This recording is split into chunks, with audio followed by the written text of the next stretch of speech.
স্টপল স্টপল কাকে বলে বা স্টপলের মতবাদের ব্যাখ্যা আলোচনা করুন। প্রথমে আপনাদের এমসিকিউ প্রশ্ন আসতে পারে যে স্টপল এটা কোন শব্দ।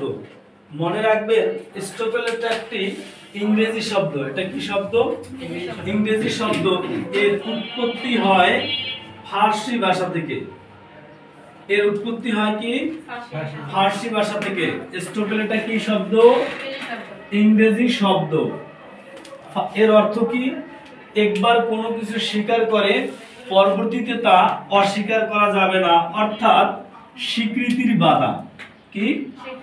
স্বীকৃতির বাধা।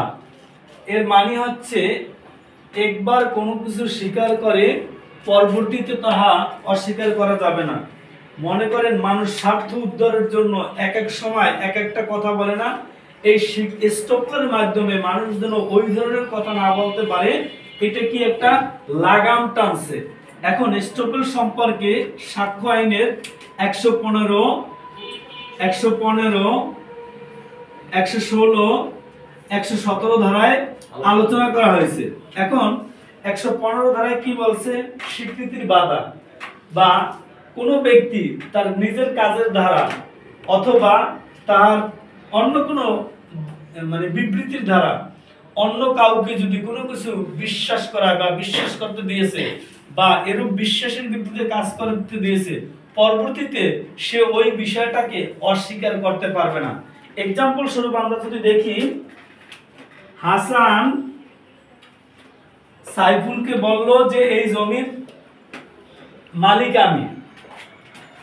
হাসান এই জমিটার বলল কি? সাইফুলকে বলল এই জমির মালিক আমি। এই কথা বইলা সাইফুলকে টাকা দেওয়ার জন্য, বায়না দেওয়ার জন্য কি করলো? সে উদ্বুদ্ধি করলো, মানে আহ্বান করলো। সাইফুল হাসানের কথা মতো বায়না দিল। ওই সময় ওই জমিতে হাসানের কোনো অধিকার ছিল না। হইতে পারে তার বাবার সম্পত্তি।